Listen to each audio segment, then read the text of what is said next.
Ladies and gentlemen, This is the Dental Up Podcast, brought to you by Keating Dental Arts, a full-service, award-winning dental laboratory. Each week, you'll learn tips and techniques from real-world dentists, bringing you in-depth interviews, motivating stories, current events, and sports. Here's your host, Sean Keating. Hey everybody, Sean here. Welcome to another episode of the Dental Up Podcast, number 101. My guest this week was awarded with the Townie of the Year in 2003 for his contributions to the growth and dynamics of the dental community. He co-founded the annual Dental Town Gathering that takes place in Las Vegas every spring. Finally, he is also in charge of CERECDoctors.com, a website dedicated to CEREC online education with over 24,000 members worldwide, which is part of Spear Education. Please welcome from Scottsdale, Arizona, Dr. Sameer Puri DDS. What's up, Sameer? Hey, how's it going, Sean? Good to hear from you. Dude, it's so cool to hear from you, man. We just talked a couple weeks ago in the Chicago midwinter with my wife and your wife, and that was so cool, just touching base again. I haven't seen you in a while. And you know what? It was so good to see you, and it's so good to see how well you're doing. So happy for you and your wife. You guys look fantastic. Your wife better looking than you, of course, but you guys both look fantastic. You know, dude, I love it. Yeah, that you're so true, man. She is. Same with your wife. Your wife's like a beautiful. Your wife kind of reminds me of like Penelope Cruz a little bit. We both married up, that's for sure. Oh, we definitely did, man. Out of our league. Oh, that's so cool, dude. No, it was great. And one thing I always love about you too, whenever I see you at dental meetings through all the years, and we've known each other probably 15 plus years now. And, but whenever I see you in those dental meetings, you're always with your wife. And I just love that because it's rare that many guys go with their wives everywhere. And I always do because, it's kind of, she's like she's fun. She's great to be with, but it's always that way with you too. And it's always great to see. And then when my wife's seen your wife and you guys, she goes, "Oh my God, the Puris." And so it was kind of great talking to you, man. Yeah, listen, I mean, that, as when I first got into lecturing, and I don't even know how the hell I got dragged into all this, but that's, you hear the horror stories that, people go out on the road and all of a sudden, their marriages fall apart and all that stuff. And, we just celebrated 20 years of marriage, and you have your ups and downs, but it's been a hell of a lot more ups than downs, which is, testament to my wife for putting up with me for all these years. Oh, heck yeah, dude. And yeah, your kids, I remember, because way back in the Dental Town meeting, the first time I met you, and I'd always seen you online, but your children were real small. Now, I think your girls one of them's like off, you guys were looking for colleges. Did you guys ever come down to the right college yet? Or? I'm very proud to announce she is accepted to Barrett's Honors College, which is a division of ASU. It's one of the top honors colleges in the country, and she basically got a scholarship that covers her entire tuition. Oh, so you're kidding. I couldn't be happier. She got into a bunch of California schools, but she's going to be 30 minutes from home. So we're super proud and super excited. Oh, dude, that is so cool. She must be smart, man. I mean, the Keatings, I always told the boys, the only way you're going to college is get a scholarship because Papa got no money. That was back in the day. But no, good for you. That is so cool. I mean, your daughters are beautiful. Seeing them grow up like that, dude. And yeah, family's always first. But good for you. Then you got one more to go, and man, she's the athlete of the family. No kidding. And so she does. She's been on the varsity basketball team since her freshman year. So you're kidding. Yeah, so white men can't jump, but brown girls can. So it's kind of cool. Oh, that's so cool. It's kind of like I wonder though, dude, like, cause I couldn't believe how tall. I always get amazed every time I see. It's like I'm getting shorter and fatter, and you're getting taller. It's like you're like 6'6" or something. Are you? How tall are you? I'm 6'4". 6'4". That's freaking unbelievable. So, your daughter's got a little bit of your guys' height, do you think, or? My older one is 5'8", younger one's 5'7". My wife is 5'4". So, the girls are. The younger one wants to be 5'9". I don't know if she'll get there. She's turning 16 next month. No kidding. And so. Actually, this month, April. So we're already in April. Or no, actually next month. I keep getting my days confused. It's all blends in. She's turning 16 in April. So oh, man. you maybe get another inch or two, but she's probably stuck where she is. Well, that's still taller than me. She'll end up taller than Pop than Uncle Sean. Yeah, now. exactly. That's so funny. Now, dude, what about out in Arizona? Is the driving age still 16 for the kids, or no? Is it Driving age is 16? Yep. So you're gonna get her some like an old Toyota Corolla, or you're gonna get her a nice Beamer? What's the deal? So my older daughter, when she turned 16, I went out and bought her a used Mercedes GLK. We want her something reliable, something safe, so a little bit a smaller SUV. And it was a 2012. So everyone says, "Oh my God, you bought your daughter a Mercedes," and I'm like, that Mercedes cost less than a Toyota Corolla. It was used with a bunch of miles on it. Yep. And so when my older daughter goes off to college next in the fall, she doesn't need a car at school. So we're going to give her car to my younger daughter, who's a little disappointed because she's the one that's into cars and she was hoping to get something new. I said, no, you're getting this little hoopty here and beat it up. And then maybe we'll talk about a newer car as you get older. Well, maybe when she starts draining 30-point games and threes, and you're going to take care of that little girl and say, what you want? Let's let that happen. I said brown girls can jump. I didn't say brown girls can score. So we'll see what happens. Hey, it's got to work that shot, man. 1,000 shots a day. Yeah. Get out in that backyard, man. Oh, that's so cool. Well, speaking of sports, I always like to start off with sports, man. And I know you're a big sports guy because you're a big USC Trojan back in the day. And I just think, gosh, it's just amazing with the sport world, how you went from being a SoCal Sam, Southern California boy, and you moved out to Arizona. I know you're a big sports guy. What are you doing out there in Arizona? You a Cardinal fan? I'll be honest with you. So I used to know every player on every sport on every team, and now I follow USC football and honestly not much else. However, I'm always going to be loyal to, my Lakers back home. Yep. But I'll be honest with you, living in Scottsdale now for, I guess, we're in our 7th year. No kidding. We moved in 2011. And the sports scene here is so easy to get involved in. So, Sean, you've been to the Staples Center, I'm sure, for a Laker game, a Clipper game, right? For sure. It's an all-day affair to go find parking, and then when you're leaving, you got to battle the traffic and getting on the 110. So I live with that, because I was in LA for 32 years. So to me, going to a sporting event was frankly a pain in the butt, right? Because it's just the parking and everything. Yep. You come to Scottsdale. So the Cardinals play in Glendale, which is about 25 minutes away. Literally, you drive in, you drive out. No you hit a little bit of traffic. Going to a Suns game, you can leave 30 minutes before the game. You pull up, they valet park your car, you're in and you're out. It's just such a different experience with sports that it's hard not to enjoy it here. Absolutely. And just a couple miles here from our center, we have spring training. Right now, spring training's been going on. So the March has been packed here with all the people flying in from spring training. And everything is just so close and so easy to get involved in sports that, we do go to Cardinal games. We go to the Diamondback games. We go to the Suns games. And it's a lot of fun. And it's just easier to get tickets, easier to kind of get in and out than it is in LA. So that I really enjoy that aspect of the sports here. But, I'll always be a Dodger fan. I'll always be a Laker fan. Yeah. That is so true what you say, getting in and getting out. And that's why people always leave in the fourth quarter, like 5-10 minutes out. And it's a nightmare, just an hour to get out of the parking lot and then fighting those freeways. But same thing with the Angel Stadium. I mean, getting in and out of there, we always leave a little bit early there. But it's so true there in Arizona. I mean, I go out there, I was telling you earlier about going to the car shows, the Barrett Jackson, and just the amenities. And dude, there's some big ass billion dollar companies that are in Scottsdale. I mean, several huge tech, and just unbelievable how it's grown and the growth, and just the amenities. And like all my boys here, our sons, they take the cars down and they do that spring training thing. And, there's like 5 different teams that are, like 5, you got Chandler, you got like 4 different spots. You can drive to different baseball teams and watch these different guys. And it's just the neatest thing. And it is total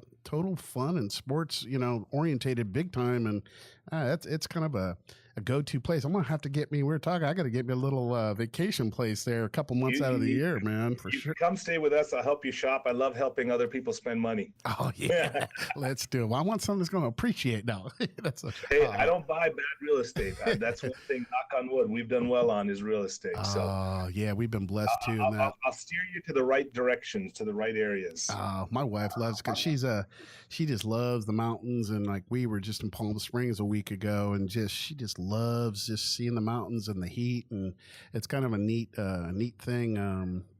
I'll tell you what. You know what I'm going to do is you should check out. They're building a new Ritz-Carlton here in Scottsdale, and connected to is going to be super high-end like shopping center. Okay. And they have condos for sale in there. You ought to pick up a little condo, and when you're not staying there, you rent it out to the Ritz. Let me know about that. I live right next to a Ritz-Carlton now. I love that place. And yeah, it's amazing. So that would be you won't lose money there. That's for sure.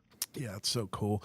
It's a trip how, we lived in Irvine for 20, 25 years, and the kids kind of grew up and they've been out of the house for 10 plus years. You're going to love that when you get empty nested there. And it's just a different world. You and mama, you can put on your chicken outfit and chase her around the house or whatever. But we do that now.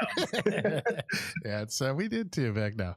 But it's just, we're there forever, and our house peaked. I mean, we sold our house for the highest price in the whole neighborhood in the history of it. And it was like perfect timing. And then where we moved to, we just moved in. It was like, it all happened in a couple of weeks. We just kind of talking with Shannon, like, man, let's look down at Dana Point because our boat was down there and stuff. And we just pulled knee-jerk reaction, went and looked. The second house we looked at, I freaking loved it. I said, let's do it. And I bought this house in 10 minutes, man. It's like, I didn't even know what I was doing, but 2 years later, the house already went up over $1 million. And it's a crazy thing. It's crazy. So we have a place in the Valley still because my parents are there. I grew up in Chatsworth, Northridge area. Okay. So my parents are on Woodland Hills. So we still have a house there.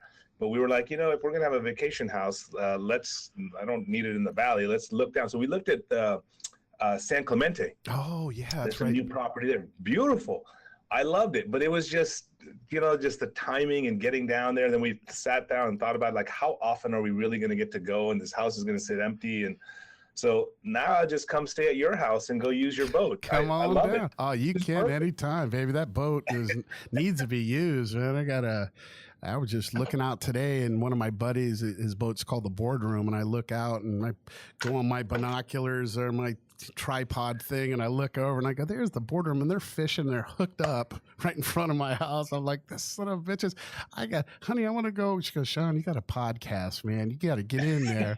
I said, okay, well, that's all I'm doing. I'm going to go home, put my shorts on. I'm going to go pull on some fish. I'm going to go on the boat. Oh, that's awesome. Listen, we'll definitely have to plan that. I'm going to take you up on that. I'd love to come down there and check out your boat and help you use it. Oh, you should, and especially get some of the guys down, and let's do a fishing trips because it's just so quick and easy, where we're at, you just on the water instantly. And my captain, man, I mean, obviously I can 70 tons. I can't drive this thing, and I'm always throwing back beers. So I got a captain that just kind of keeps me out of trouble, and he gets us on the fish, man. And it's just important. I don't like cruising around and looking for fish. I like to get on the fish, and so we get on it. Yeah, I get you. Yeah, I love it. It's so cool.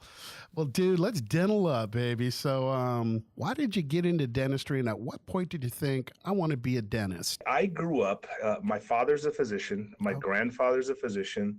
Was a physician. My great grandfather was a physician. So, I come from a line of doctors, real doctors. And I went to UC Riverside to the 7-year biomedical program thinking that I'm going to go to medical school. Oh, dude. And I got there and I got through my first quarter and I said, oh my God, I don't want to go to medical school.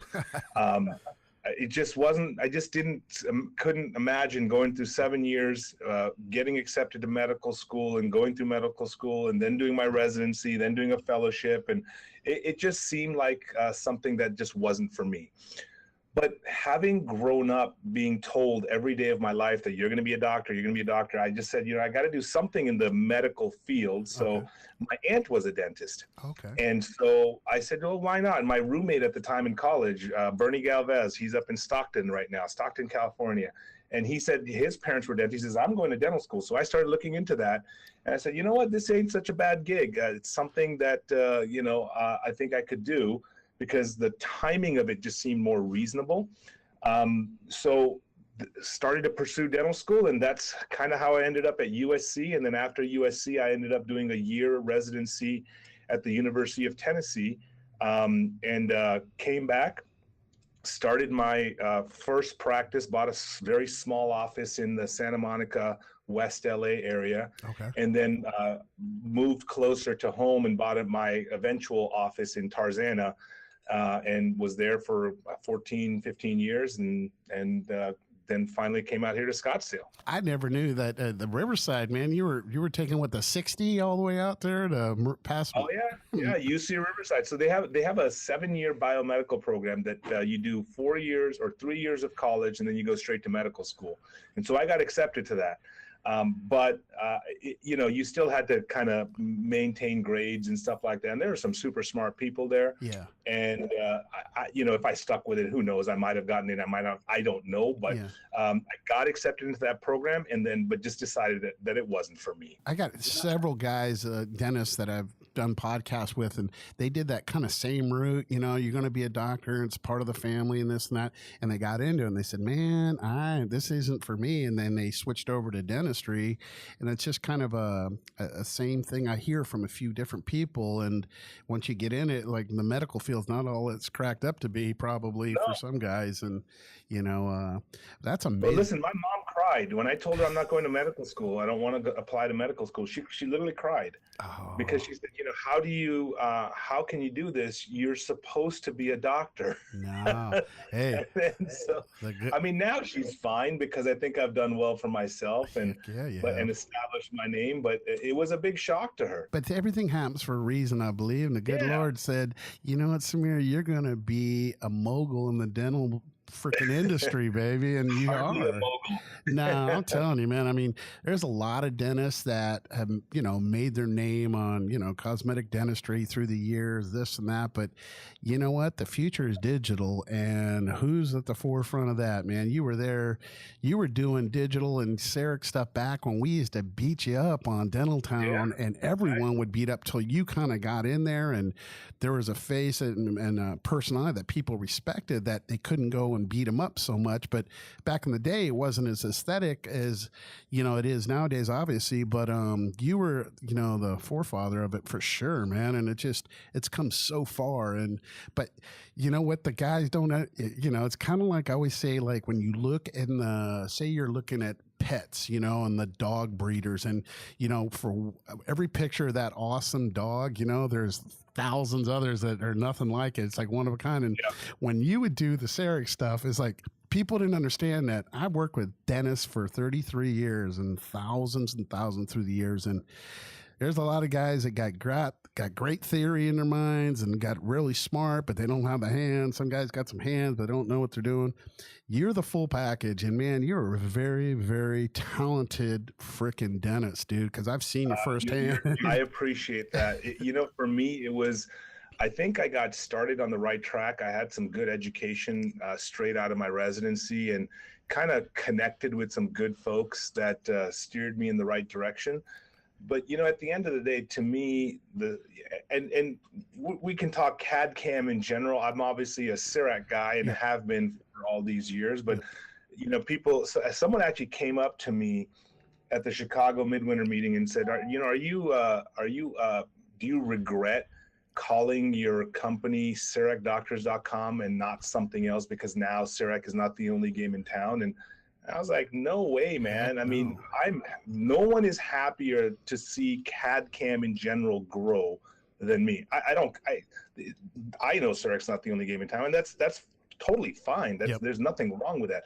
Just like, you can't be the only lab in town. Someone else can't have the only composite in that. There's plenty to go around for everyone. Oh, absolutely. And I'm just happy to see the segment grow.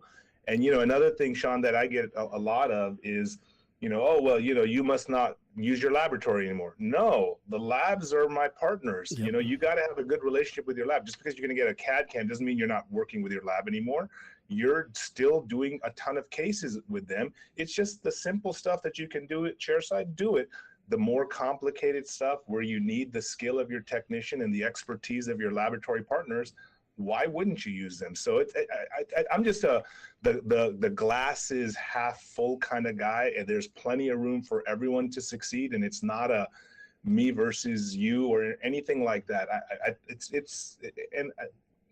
I'm sure you see that too. We see that too often in dentistry sometimes. It's disappointing. Oh, and what you said, it just resonates with me so much, because everyone always said, and I kind of at the beginning, I was a little bit threatened with Serican because it was just coming in gangbusters. And a lot of my dentists, man, it's like, well, Sean, I got a Seric now. And so I kind of lost the onesie twosies. But what I found out through the years, and I embrace them so much now, because the Seric guys and the other digital guys, they're some of my best dentists when I get their work, because they see things so clearly and they practice at such a different level. And these guys are, I always say that, and I say my Seric guys are some of my best dentists with the preps and everything else. And it's just something, you got to embrace it. And I remember I did something with Mac Leaf several years back, and I felt bad about it because I kind of said, well, the Seric kind of like an easy bake oven compared to my CAD CAM machines. And I didn't mean anything wrong by that.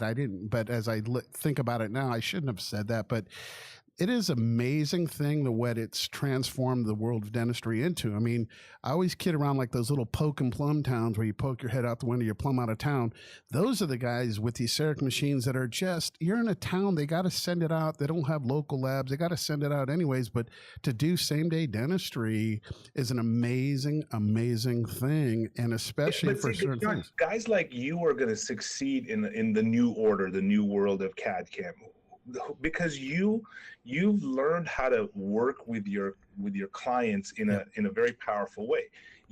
Whatever they need, you guys bend over backwards to help them. Exactly. Okay? We've done, I remember, man, it was probably 10, 12 years ago, T-Bone and I did one of our hands-on workshops, the live patient veneer course with you, and you guys bent over backwards to make sure that course went off without a hitch. So people like you are going to succeed.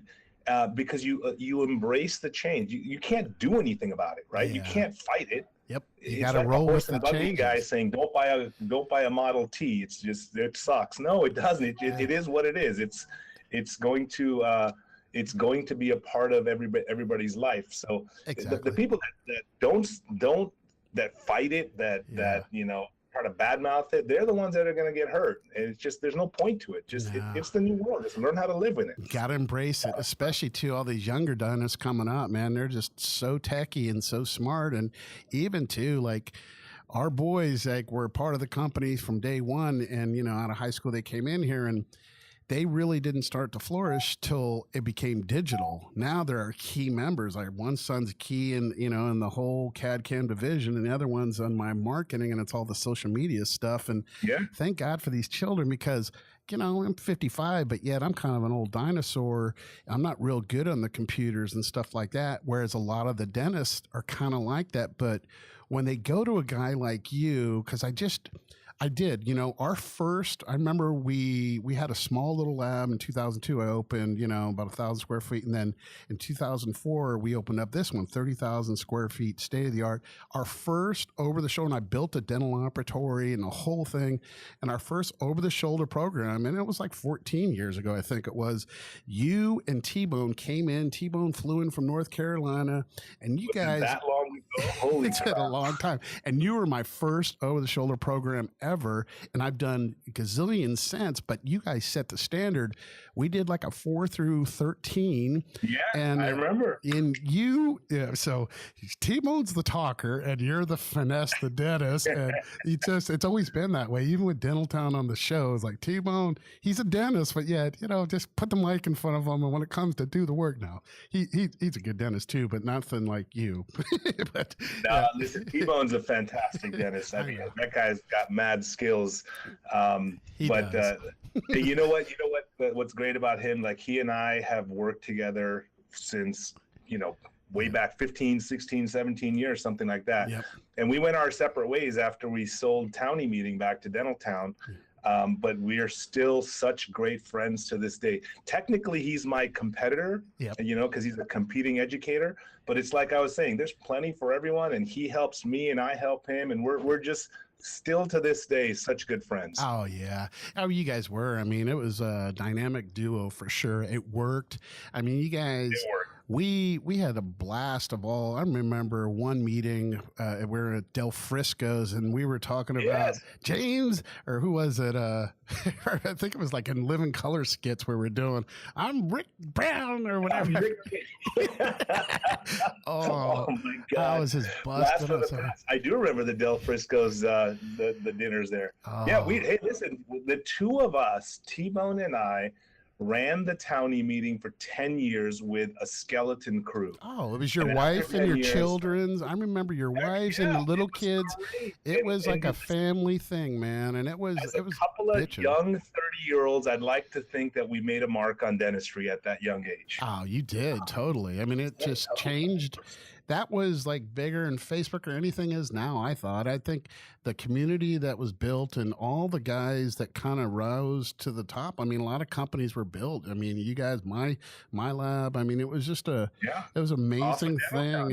And, and it's just amazing though. But I still remember the 15 people we had, and, we prepped it up that day, and you guys did a little lectures and all that, and, PowerPoint, all this stuff. And then it went off to the lab at night, and we did it all working through the night. And every time we've done it, cross our fingers.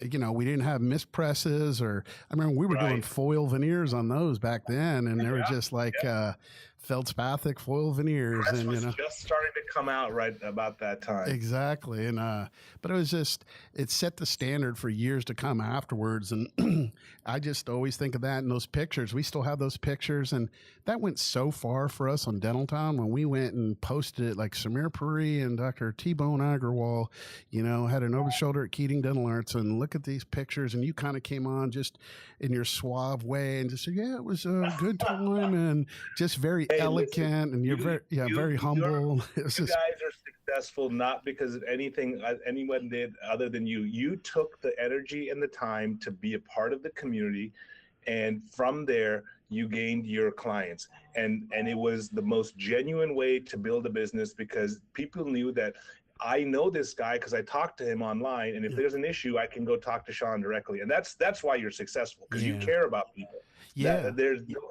So kudos to you. Well, thank you on that. And I always worried about doing stuff not right and online. I always maybe it was thin skin at the beginning, but I just remember how you handled it, because you had people coming out of the woodwork all the time, and how you handle these people. I mean, you just do it.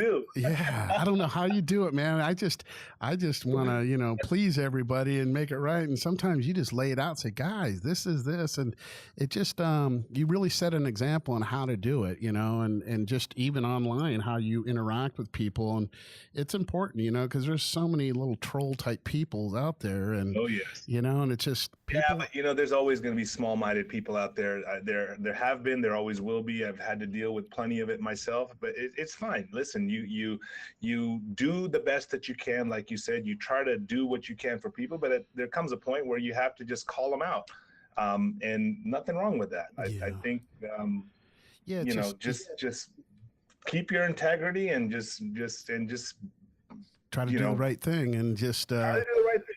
That's the bottom line. Yeah, and it's I just always looked up to you on that, how you handled yourself online, and, good things have happened, and it's just amazing. And I was just blown away when you left LA, because, you're a big part of that town and just the whole thing, and you had your practice rolling. I remember when you were just building that home in Tarzan, and I'm like, dude, this guy's got the freaking best looking home. I mean, he designed it and all these shit. I'm like, look at this, dude, how the heck? And you were like 20 years younger than me or whatever. It's like, but God, you were crushing it back then.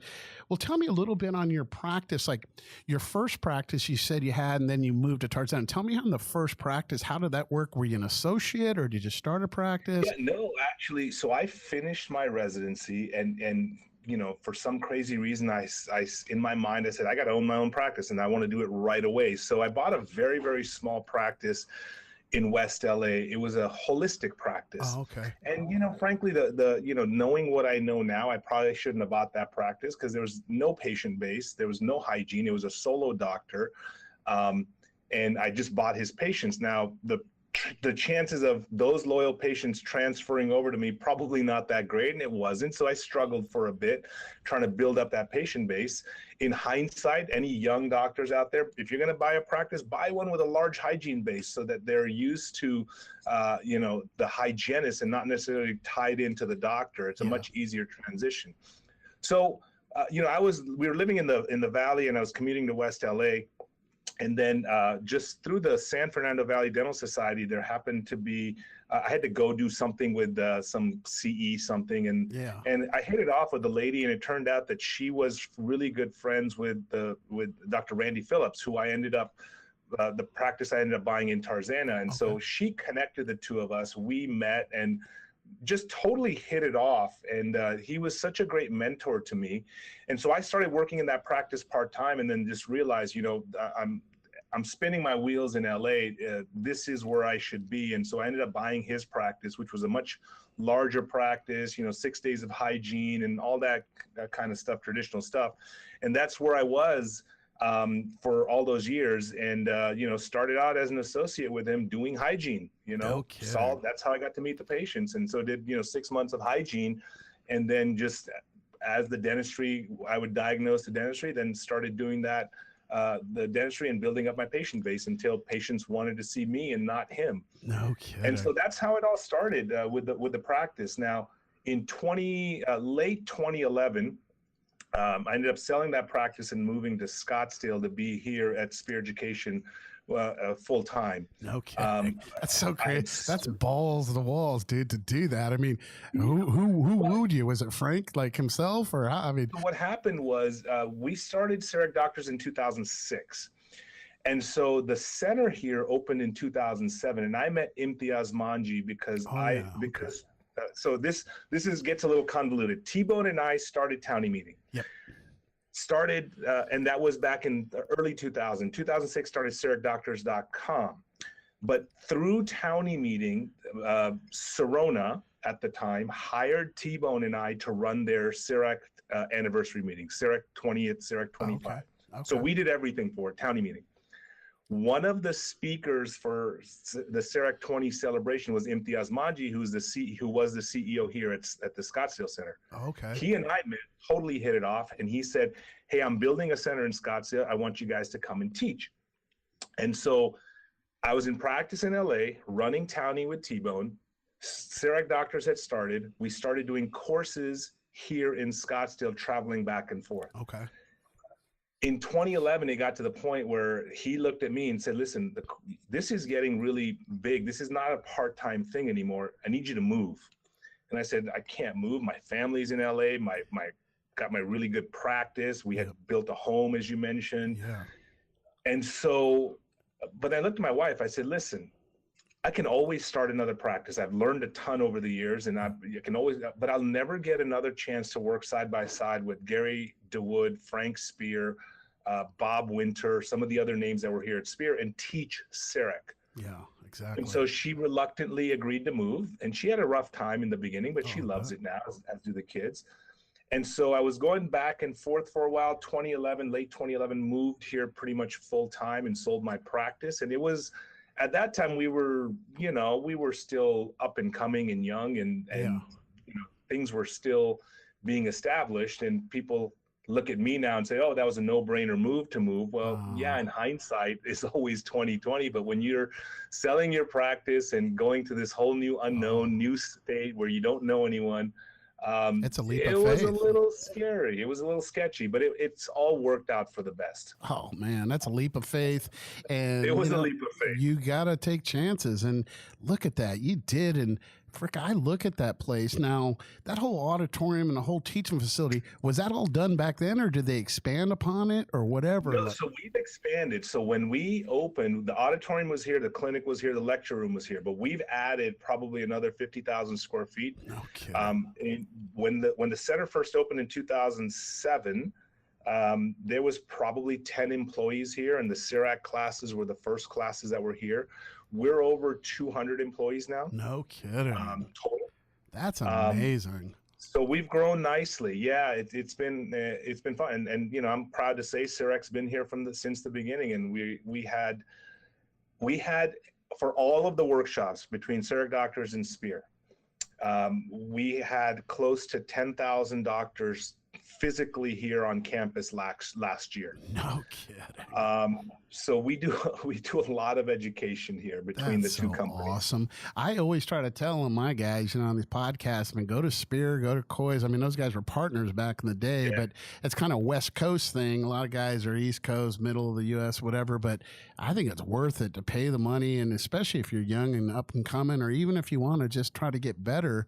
Now, on the education part, is it you know, like, I know you do the CEREC part now. Is it all the others of fixed prosthodontics, removable prosthodontics, or just different courses? Tell me a little bit about the CE that you guys offer there. So on the CEREC side, we've got 3 or 4 different courses. The first one is our level 2 class. Level 2 is, I call it our foundation class. It's like I don't want to say introductory, but it's kind of the overview. You do inlays, onlays, crowns, anterior, posterior, bridges, kind of a little bit of everything, and learn the software in depth. Okay.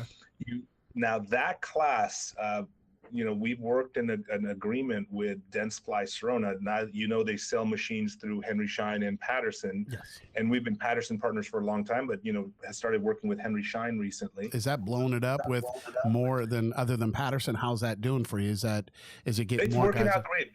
Both companies are doing well. I mean, the reality is, you know, our partnership in the workshops is with Dentsply Sirona. So what they found was that people that went through our level 2 class, they integrated the technology at such a high level that every single machine that's sold in the US now, and hopefully Canada real soon, they pay for not only the first year membership of the website, but they also pay for our level 2 class. That's through Dentsply Sirona.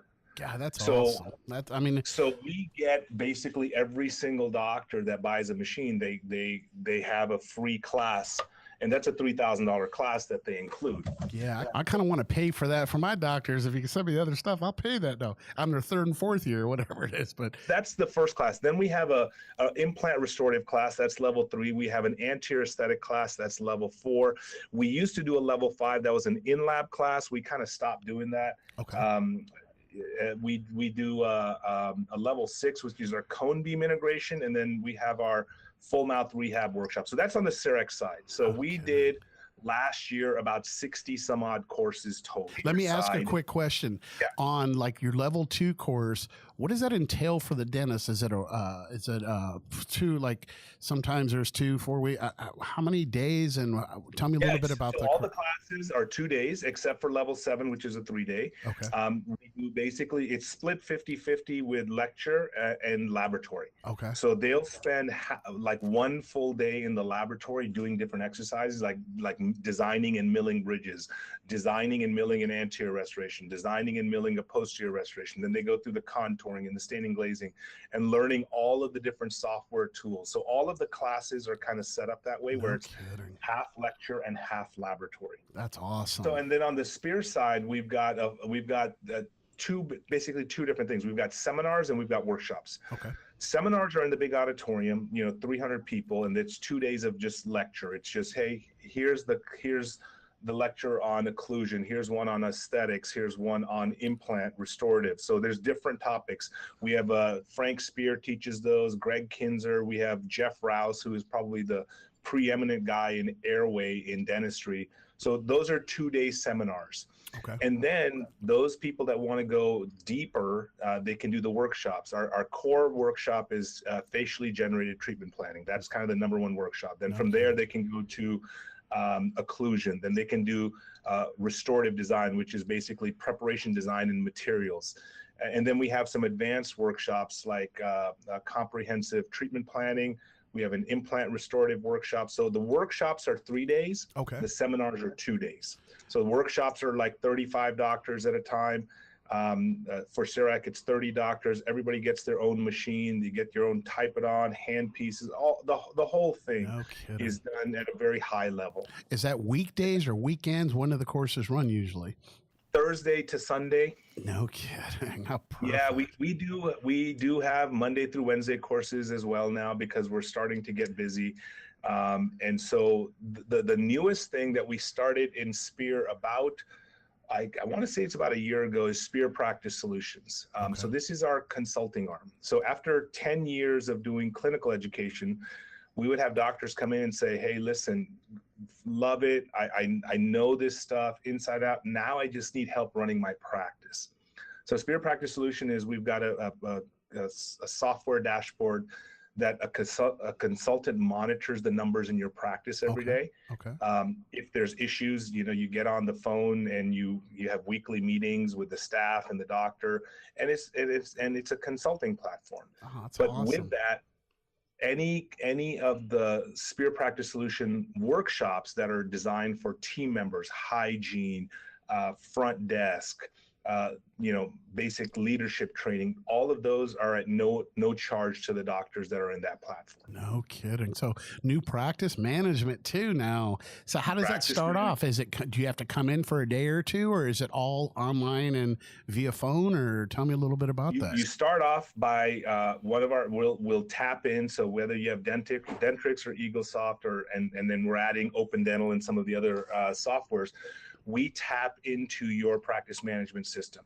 It was interesting. I had a doctor, they were working with some other consultant. And so they were asking me, well, what is Spear Practice Solution? Well, we tap into your dashboard. We establish a baseline on the numbers, make sure that, you guys are inputting numbers properly so that the reports that are run are accurate, right? Your data is only as good as the inputs. Exactly. And so we get the staff calibrated on that. So now you have weekly meetings with the staff and the doctor that say, okay, guys, here's what we're monitoring and here's what we want to teach you how to monitor.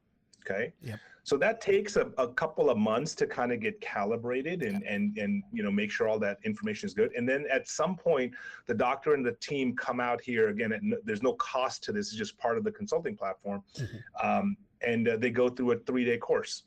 And that's, again, looking at your numbers more in depth, meeting one-on-one with your advisor, listening to the lectures and, some leadership training for the staff and empowering them. All that is included as part of the platform. No kidding. That sounds like a fun little getaway too. You got some restaurants you go to at night and have some extracurricular activities. Yeah, it's been a great team builder, and we've had some really, really good success with it. One doctor I know went up $400,000 in his first year. Now that's an anomaly. Most people are seeing some significant increases, as you would when you properly run a business. Absolutely. And that's just the goal here. Yep. Working smarter, not harder, man. And it's Working just so smarter, not harder. Absolutely. Most successful dental practice guys just got it together, man, got their systems in place, and they just kind of like a well-run football team, you just hitting on all cylinders, man. That's so it gets me excited. How about I go to Spear? Yeah. That's our ecosystem. Now, obviously, that doesn't include our online platform because we've got about 15,000 dentists that are members of some sort on our platform, paying members. No kidding. So they'll, whether it's on the Spear side or CEREC side. So we have a lot of different types of memberships. We've got, I believe, I don't know the exact number. Don't quote me on this. We might be close to 700 study clubs that we run right now. Really? Dude, that is so cool. Never realized that. When I see you on Facebook, that's just your personal page. That's not a. That's my personal page. Yeah. Okay, because you got a ton of guys there, dude. I was gonna ask you, how do you use social media for like marketing and stuff? I mean, it's just you probably got your own. Well, you got several different platforms. It sounds like we've got a team here that handles our social media. Now I've got a personal page, but I've also got a business page, Sameer Puri. So I manage both, but my team helps me with the business page quite a bit, where they're taking cases and discussion posts from CEREC doctors and posting it. And you know how it is. You constantly have to reinvent yourself online because the world is changing so fast. So we try different things. And we try to have fun with it. I don't know if you've seen some like my funny videos that I've posted. Oh and yeah, stuff. I love it, man. That's more just to kind of have fun with stuff and not Yeah. necessarily with the business. But one thing I definitely don't, a little bit of advice for the people out there: don't mix politics and business. Yeah. I don't care what your political views are. You know, Yeah. if my close friends know who I voted for and what my political view is, most people don't, and that's by design. I don't want to alienate half the country Exactly. and have them pissed off at me for no reason. I don't care who you voted for. It doesn't matter. And we all know politics is a bunch of nonsense anyway. It is. People, I'm the same just way, see and I some of feel the these- same way. It's just, oh my God. Oh my God, I see some of these speakers and prominent guys getting into political discussions. I'm like, what are you, an idiot? I mean, do you not like half their customer base? It's just so Exactly. dumb. And it's just, oh yeah, I've always been that way. And I just, I'm not smart enough to begin with. I don't really get into that. I mean, I just don't. I don't ever bring that up, and it's just something I see people that There's just no get reason so into that. It's like, God, come on, man, try to be happy, baby. Come on, let's all. Be happy. Exactly. Exactly. Exactly. The fact of the matter is, it doesn't matter who's in power. If you're going to take control of your own life and not be dependent on the government, you're going to be doing just fine. Exactly. I did fine when Clinton was in power. I did fine when Bush was in power. I did fine when Obama was president. I'm doing fine when Trump is president. Exactly. It's all good. Just ignore and turn off the news. Yeah, vote the person, not the party, and just, kind of how you feel. And, at the end of the day, if you're somewhat religious, or I'm not saying I'm real religious or not, but everything happens for a reason. And you know what? He's supposed to be here for now, Trump, and let's kind of give him a shake on it. But it's just so many people are just I don't disagree. I totally agree with that. I'm all about giving everybody a chance, and I don't get riled up. I'm just tired of the each party trying to drag down the guy in charge. Let him do his job. I mean, the whole birth certificate thing with Obama was stupid. This whole Russian collusion with Trump is just the most idiotic thing I've ever heard in my life. Let the guy do his job. For goodness sakes, he lowered our taxes. Yeah. Be happy with that. Yeah. We want less government, less taxes, and just everyone to be happy if we can, just come on. Absolutely. Amen. Everyone always tells me. Politics. Exactly. Oh, man. For some of our newer people, what were some of the biggest hurdles, say, when you opened the place in Tarzana after you kind of learned from your first place and went to your second one? It was the expectation of going in and thinking, you know what, if I just buy this one piece of equipment or implement this one new procedure, I'm going to get 50 new patients a month and I'm going to be busier than what I can do. My mistake was that my first practice was in West LA and Santa Monica area. Yep. And on, every corner there's 4 dentists. Yeah. Then I decided to move to Tarzana, where in my building there were 15 dentists. Oh, jeez. So if you want to be successful, go out in the boonies a little bit and kind of spread your wings and get out of the middle of downtown wherever you are, and you're going to be successful. The other mistake is there is no magic bullet. Yes. If you're going to surround yourself with competition, then it's just going to be a grind. It's going to take some time to build up that patient base. You got to have proper marketing. You got to have a plan. I thought you remember the company Bright Smile back in the day? Oh yeah, totally. Right. Bright Smile was opening up the Bright Smile centers, and there was one in Beverly Hills. And I went home one night when I heard this guy open up the Bright Smile Center, and I almost cried because the practice wasn't growing as fast as I thought it should. And I thought, if only I was given the chance to be the Bright Smile doctor, my practice would change completely. And it was complete nonsense. Yeah, there is no magic bullet, because eventually I got a Bright Smile machine, and guess what? Didn't do anything. No, it doesn't. It's just, you have to put your you have to just treat patients well. And I think the most important thing you can do is don't be afraid to treatment plan properly.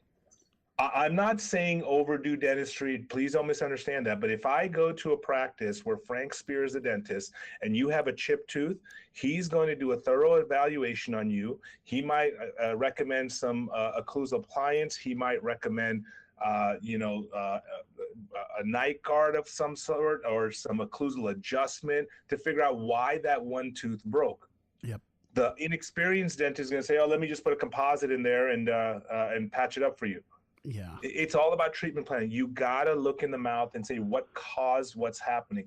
Tomorrow, I've got a patient where I'm prepping a full upper arch. Okay. Now, he's got wear, he's got erosion, he's got a bunch of stuff. What was his dentist of 15 years telling him? Yeah, probably not that he Let's keep an eye on it. Yeah. Let's just watch it. Yeah. Nothing wrong with that, okay? But this guy came to me because he wanted more. He wanted to do something about his teeth. He wanted to look better. And his previous dentist just said, oh, no, let's just keep it on. There's nothing wrong. And, you know, you can look at his mouth and say, well, okay, he's got wear, he's got erosion. The teeth are functioning, but he hates the way they look. Yeah. We're going to do a full mouth rehab on him. No kidding. Okay. Now, look at the production on that. How many of those do I have to do as a private practitioner to have a successful practice? Not many. Not too many. Exactly. And it's not about overdiagnosis or anything like that. In fact, I'll probably end up publishing this case somewhere, and I'll post it for you guys to see. But it's just some crowns and veneers, very conservative dentistry where it's needed. And of course, we're going to use a CEREC, and we're going to let me do it. Send me that CEREC to me. I'll do it no charge. Let me do it for you. And we'll do my crowns with your guy, and then you have your guy do yours, and we'll see whose are better, like a shootout. I'll tell you what, I will absolutely take you up on that. I would love to. There's no doubt your crowns will be fantastic, as they always are. But if you want to do stuff like that, we should absolutely do that, Sean. I would love it. We actually do a lot of charity cases here because we get a lot of people that are referred from doctors that can't afford treatment. So, you know, we're able to do that here because we're a teaching institute. I'd love to do that for you. If you ever want to collaborate on that, I'd love to get your help on that. Oh, we do that with a lot of different doctors, but I love it, man. Giving back, I get more out of that giving back than, you know, getting anything. It makes me feel good. It really does. And especially the people that need it. And, you know, like I was saying, like we can work on the posterior so they can chew in the quads area, but I like bringing around the horn for aesthetics too, just because it just changed your life, and it gives them the confidence, it gives them the self-esteem, and it changes the people's lives, you know. And there's nothing better than someone that's down and out and doesn't have the means to do that, where we could do it in a couple of days. I mean, you could change your life, and it just, I'd love to do that, dude. And especially you're the one we'll definitely have to collaborate, and we'll get you some promo for Keating Dental Arts and get your name out there. Not that you need it. Not that you need another big boat. Hey, I need to get a house. I'm just trying to earn my way, pay my way for a ride on your boat just by doing this. Dude, it's yours, man. We're gonna write up that invoice from Keating Dental Arts for a special marketing piece for you coming out there. We're gonna do a video with that Minaj dude. Now, tell me a little bit about him. I always seen him through the years, and I just knew he's just some big dude. Like, is he a dentist or is he just a businessman? He was a consultant in Canada. Okay. He started a company. Well, he's had many companies in the past. He basically started with doing IT work in dental offices. Okay. And so that led to him creating Experdent. And Experdent was an idea where they had regional training centers and basically did dental education. Then he joined up with Mercer, and they combined Experdent and Mercer and became Mercer Advisors. Okay. Mercer Advisors, they managed about $4 billion in dentist money. Okay. And they're a financial management firm. And so from that, he sold that company and started what at that time was the Scottsdale Center for Dentistry. And then Frank Spear joined, and then we renamed it to Spear Education. No kidding. But he's been a personal mentor to me, but he's not a dentist, but he was our CEO. He's our chairman of the board now. He's kind of, I don't want to say slowing down, because slowing down for Imtiaz is still, 100 miles an hour. Yeah. He's got the most energy that I've ever seen of anyone. No kidding. Super smart, just an amazing individual to me personally. You count on your hands the mentors that you've had in your life. Yep. And I have 3 or 4 people that I can count, my dad being number one, but Imtiaz is, one of the tops for sure. That's so cool. He always seemed like a class act. I always just thought he's some big wig dentist dude that just kind of, was like. No, he is a class act. I mean, he's done so much for so many people. I mean, more for me than I can even describe in the time that we have together. He's just such a giving individual and human being, and I mean successful beyond belief. He sold Mercer for a ton of money and started Spear Education, and I don't know if you know that, but Spear Education is private equity owned. So we were able to bring in outside investors, which allows us to grow and really, do the best that we can for the doctors that are here. No kidding. So none of the Sirona takeover by Dentsply is part of the Spear, or no? That's a different. No.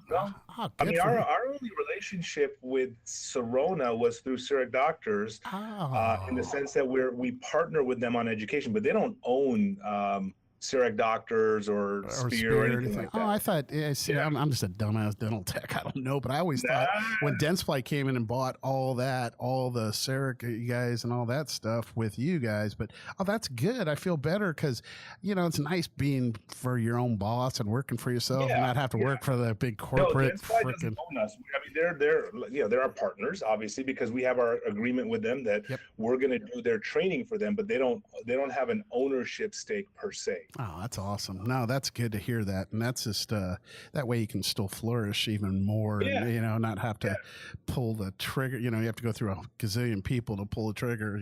I like that. But it's always a frustrating part. we run fast and loose here, baby. I want something, I just pull the trigger, get it. I love it.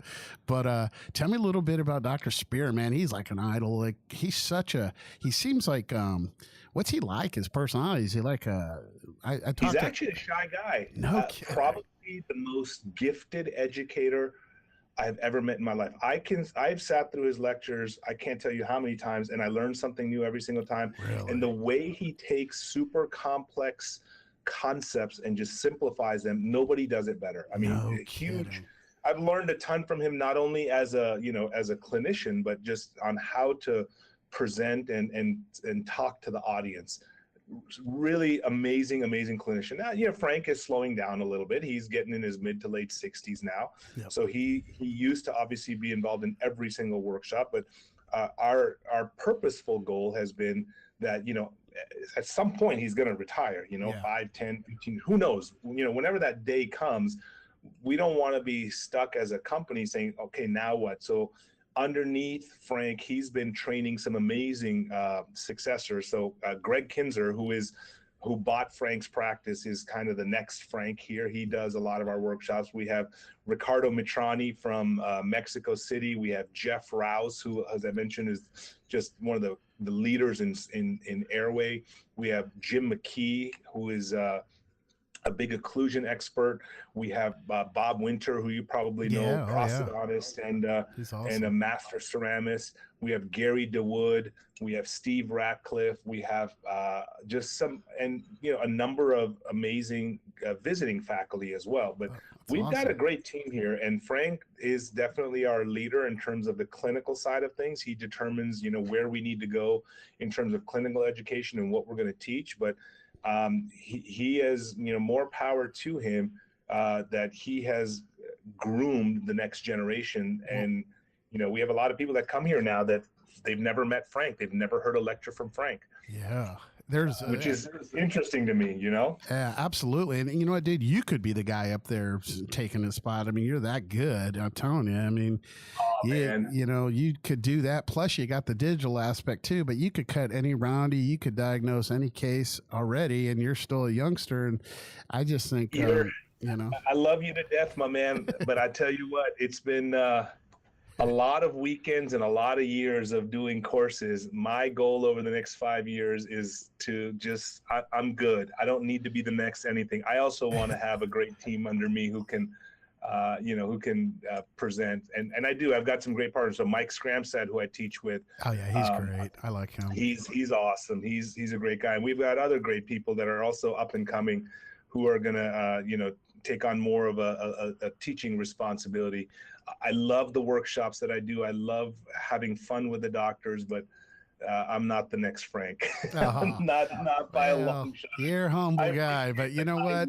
You put so much time into it. Like there's a saying like, this guy is like the best guitarist in the world, and I wish I could do that. Well, he practiced for 8 hours a day for 15 years straight, and you got to put your dues in, and you have. I mean, you've been in there. What about on your practice in dentistry? Are you still seeing patients in the weekdays, or you still have a practice? Yeah, so my plan was to move here here, get established with the, with CEREC doctors back in the day, and then start a practice out here. That never happened, just because we got so busy, and there's just no time to set up a practice. But we have a faculty practice here where I'll see patients a couple days a week, and get to do the type of dentistry that I want to. So I don't run a full-time practice anymore, but I help with the consulting arm, where we help advise doctors. And to be honest with you, if I was to go back into private practice now, learning what I've learned being part of this organization from a clinical standpoint, from a business standpoint, oh man, that would be so much fun. Yeah, I can see you open up like 20 practices and have these guys coming on in, and you should. I mean, I tell you, like the Smile Brands, dude, there's a big building we got one right here, and then we got these other guys, but I could see you doing some really great dentistry on a big scale. I tell you what, I'd love to open a big group practice. Yeah. Have a couple of GPs, have some specialists, and where people come in, you just do world-class dentistry all under one roof. Yeah. I would love to do that. Honestly, though, I'm having so much fun in what I'm doing right now. I teach, I create content, I get to interact with some of the most, engaged and enthusiastic dentists. I see patients and get to do the dentistry that I want to do, and not, have to run around like a chicken with his head cut off, 4 chairs at a time. I mean, good Lord, I'm so freaking blessed in my life. As you probably wake up every day saying, this is amazing. I'm the same way. It's been just amazing. I do. I wake up, and first thing I thank the Lord for letting me wake up another day. And then I say, well, I got another day. Let me touch people's lives, and I'm just so thankful, man. I just pinch myself because I'm kind of a knucklehead, and just the way things have worked out. I just, and it's all just treating people good and trying to do the good deed and all that. And you've always been that way, man. But you treat people right, the Lord looks down on you, Exactly. And it's all, all the glory to him for sure. But hey, give me a little final advice you'd like to share with the listeners and the young practitioners, anyone starting off. And I think what you said a lot is get into some continuing education and get into some practice management, but tell me just some advice you'd give to some of the new younger practitioners starting off. So the average dentist, we did a lot of research on this, spends $800 a year on CE, and that includes travel. Okay. You don't want to be the average dentist. No. You spent $50, $100, $200, $400, $500,000 on your dental education. That's just the tip of the iceberg. Yeah. I'd love for you to come here to Spear or CEREC doctors, but I don't care. Go to any good CE. You mentioned John Coyce. Fantastic. There's other great places there. The most important course that you can take is treatment planning. Yes. Okay. Learn how to treatment plan well, so that when you have a patient in the chair, you could look at them with confidence, say, listen, you have this issue and I can fix it for you. Yes. If you're not comfortable with those skills, you're not going to diagnose, and you're going to struggle, because you're going to think, oh, I need 50 new patients a month. No, you don't. You need to do the dentistry on the patients that need it in your own practice. And if you don't have the skills or the confidence, you're not going to reach your potential. So I encourage you, get educated to the best of your abilities. Okay. Awesome. I cannot stress that enough. I did that early on. I went through several different symposiums and continuums, and it was the best ROI in the history of mankind for me. I bet. Right? I bet. Spend $5,000 on a class to treatment plan. So we have Frank does a course called Treating the Worn Dentition, the best class I have ever taken in my life. You look at worn teeth like you've never seen before, and difficult cases become easy. Yes. And so now if I got a patient that comes in with worn teeth, and I can now treat them, and let's say they just need 3 or 4 crowns. Yep. That's 3 or 4 crowns that you would have been scared to do because you're afraid that patient's going to break their teeth. What if that now turns into a full upper arch or a full lower arch or a full mouth rehab? from that one course. Exactly. So stay engaged, stay educated, and that's going to pay dividends like you can't believe. Absolutely. It's so important, education, you got to, especially after going through dental school and all that money you're paying, but they're going to get you a lot of theory, but you don't really have a lot of hands-on and just get ahead of the game. And that's what you guys did with Dental Town. All these guys, were asking for your advice, and you guys gave that away for free for years. And these guys could come in and for millions of hours of experience of all these guys, and they're giving it to you. And it just, so many guys would take 20 years in the trenches to get half of that knowledge. And, for a young guy, I don't care if you're in your 20s, you go and start going to a Spear or some of these other, educators, learn that and get your foundation, especially treatment planning. And if you can't do it, if a lot of dentists are kind of introverted a little bit and they're not really good at that sort of say, maybe you get these hygienists that you do have 2-3 hygienists working for you. I mean, I'd have a full hygiene, like you said. That'd be my first thing, is get the girls in the hygiene. And just, it's not about dropping insurance and cutting off, patient flow and only seeing a certain amount. No, I'm not. We don't preach any of that stuff. You have the practice that you have. Take care of the patients that you have to the best of your ability. And you can't start saying, well, listen, I'm only, if you don't have 20 grand worth of dentistry for me to do, go find another practice. That's not the message by any means. Bread and butter gets it done. Exactly. Bread and butter, you got to take care of your patients, but take care of them comprehensively and thoroughly. That's all I'm saying. Absolutely. That bread and butter turns into bigger stuff too when you get the confidence and you get the systems in place and doing what you're doing. It really does, work, and it just helps doctors really become successful when they're firing on all cylinders. And dude, I would be listening to Dr. Puri and the guys out there at Scottsdale, because it's a winning formula, that's for sure. And it's just something that dude, I can't thank you enough for this, man. I'm excited. I didn't even go through half the questions, but I'm glad you reached out. It had been a while, and it was awesome to see you and your wife in Chicago. And thank you for the invite here. It was a ton of fun to catch up. Oh, dude, thank you so much. And I look forward to talking to you, working with you. Send me one of those cases, dude. We'll help you out anytime, and any of those charities cases. But Dr. Puri, thanks again, man, and God bless you and your family. And thank you so much, dude. And thank you, Sean. Have yourself a great day today. You have an awesome day. Take care. Thanks for joining us on the Dental Up Podcast Show this week. Make sure to follow us on Facebook, Instagram, and Twitter, or search the Dental Up Podcast on iTunes for our weekly feed. Don't forget to visit KeatingDentalArts.com/promo for exclusive offers. Keating Dental Arts is a full-service dental laboratory, and we're nationwide. We'd love for you to send us a case so we can show you the Keating difference. If you dig what you heard, please leave a review on iTunes, and we'll be back next week.